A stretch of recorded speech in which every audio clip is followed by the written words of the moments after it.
Support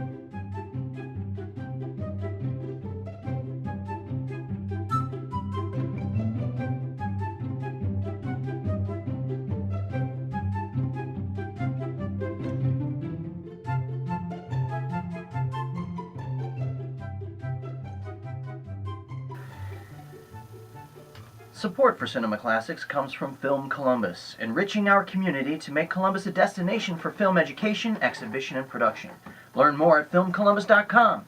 Cinema Classics is produced by John DeSando and Johnny DiLoretto. Listen to shows every Thursday at 8:01 p.m. and full shows online at WCBE.org. I'm Johnny DiLoretto. I'm John DeSando. This is Cinema Classics. It is. Yeah, it is. And listen, a movie that I've liked very much recently is called Blue Book. Green Room. I think, wait, are you selling your car? Are you selling your car and that's what you got on your... That's really... Wait, is it Green Room? It's Green Book. Green Book, right. Oh, man. Yeah, I know. All right. Yellow Submarine. A movie I've liked very much recently. Yeah, is called... you gotta keep that in, of course. Green Book. And what, among the other things... Question number one. Oh, yes, wait, go ahead. Is that it is another... It's an iteration of the black-white combination. Right, I've seen the trailer for this movie. Is it good? It's a great movie. It's okay. Very, very good. Viggo Mortensen. Right. Mahershala Ali. Right, yes, that guy. Right. Yeah, guy. Mahershala. I should have researched that. No, I had it. Great actor. Directed by Peter Farrelly. Yes. Of the Farrelly brothers. Yeah. So let me ask you, it takes place in the 60s? Yeah. They're traveling south. Yeah. And they forge this friendship and bond, Of course they do. What is the Green Book of the title? That is a book published for African Americans at that time to tell them what hotels and restaurants they are allowed into in the South. Wow. How about that? Man, that is heavy. So we were talking about other films that have black-white combinations. Yes. Yeah. The always a great beginning premise for a movie, right? So many great ones. Yeah. When I was a kid, I loved the Defiant Ones with Tony Curtis and Sidney Poitier. That was my original choice. Yeah, and as a kid growing up in Steubenville, there's something about being a little movie nerd and watching that and just sort of seeing that tension unfold and then how they came together. They're chained together. And they've escaped. The best metaphor of all for that. Yeah, and even today, that the image of Sidney Poitier jumps on the train, right? And Tony Curtis is trying to catch up to him. Yes. And he reaches out. Just that image of the black hand and the white hand coming together. How about the one? Aren't they in the river? And one has to pull the other out. Yes, I think they're swimming. I mean, a very similar combination. Mm-hmm. These are all kind of very basic, figurative ways of suggesting the need for them to bond. I agree with you. Now, the one, and we're talking now, that was 1958, I think. Yeah. And the one, again starring Sidney Poitier, and the one that I'll bet our listener would even say immediately, guess who's coming to dinner? Oh, see, that's funny. I thought you were going to say In the Heat of the Night. Oh, okay. Yeah. Also with Sidney Poitier. Yes, right, exactly. It's like the guy single-handedly tried to cinematically heal the divide. Well, it was the same year, 67. Oh, it's amazing. In the Heat of the Night is a far superior film, don't you think? Yes, it's much denser, much grittier. Mm-hmm. Guess Who's Coming to Dinner is a perfect vehicle for what we thought of as a black man as a leading actor. Yeah. And you have Tracy and Hepburn in the background.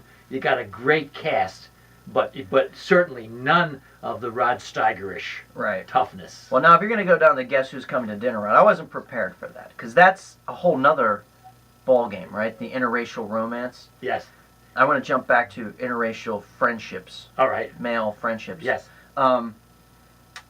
What about 48 Hours? Eddie Murphy, Nick Nolte. Nick Nolte, right. And that's the start of at least three, including that one, kind of cop-related Yeah. You know, because the others, of course, are Men in Black and Lethal Weapon. Oh yeah, yeah. I love Lethal Weapon. Yeah. Love the Lethal Weapon. So that seems to work really well because Yeah. you can have your action, but you can also intersperse it with some important commentary. Right. Although Lethal Weapon had nothing. None of that was there. And You're that's right, an you're interesting right. question, right? So you have these great leads, right, together. In that case, Mel Gibson and Danny Glover. And race doesn't really ever become an issue on the surface. You know, I don't know. You're so right. Can you ever get away from it? I was thinking, too, of Collateral with Tom Cruise Oh. and Jamie Foxx. Oh, wonderful! Yeah. Again, race is not a yeah. part of it. But can you have a black character and a white character on screen together in any sort of dynamic, whether it's friendship or whether it's an antagonistic relationship? Can you have any relationship wherein race and our thoughts about race aren't informing it on some level? You know, great point, and I would say the only analogy I can make is a man and a woman. Is there always sex? Yeah. In Hollywood, Interesting. usually. But frequently, or not frequently, but there are times when sex does not enter into the picture. But what you're On asking... screen, you On mean. screen, Yeah. correct. So what you're asking is, yes, when I see a black man and a white man in leads, I'm thinking race immediately. Yeah. I'm thinking we're going to have some interesting dynamic. It almost visually Right. sets So it up. when you look at a movie like Lethal Weapon, well, they actually, I think, do in one of the sequels address it because the bad guys are South African apartheid Okay.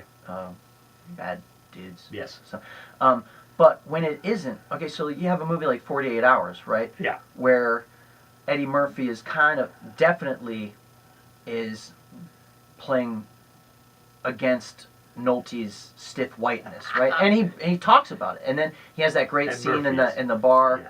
where he he goes into that bar full of racists and he pretends he's the cop. There's nobody like Murphy. to So bring there's this that. stuff out. There's that, and then you have the great Richard Pryor Gene Wilder team ups, right? Yeah.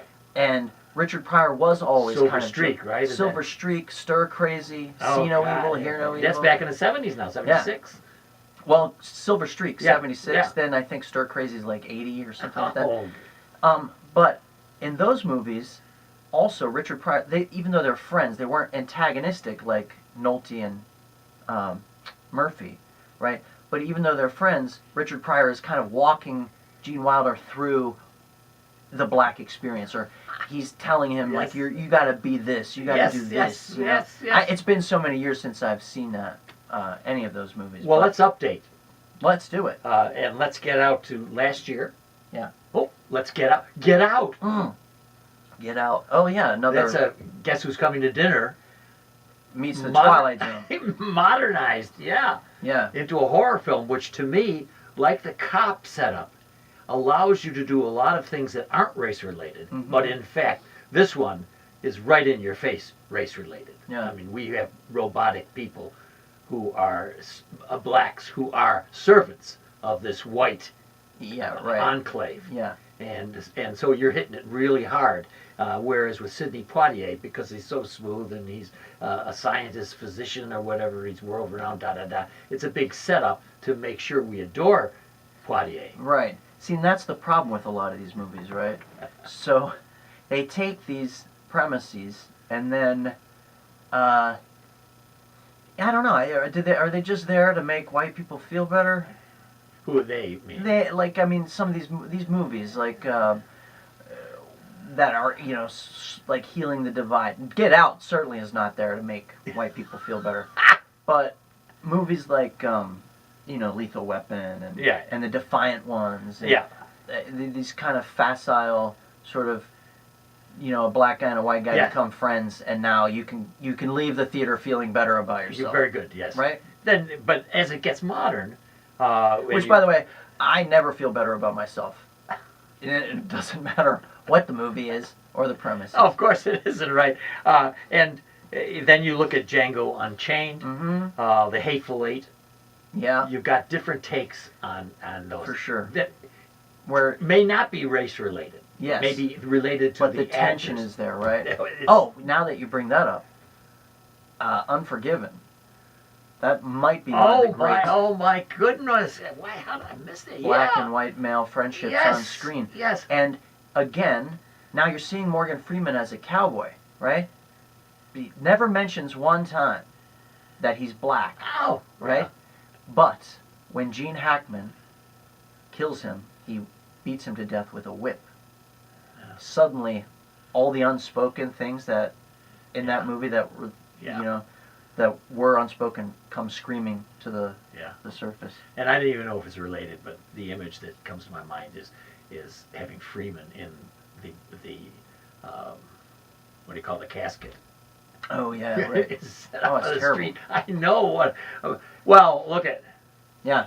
Well, I got. think it's- You're gonna wrap. I can tell am. you're You can wrapping tell, this up. right? Wait, I'm not done. I just figured started. that. I wanted to talk about one last great black and white male partnership that happened off screen that is worth talking about, and that's Richard Pryor and Marlon Brando.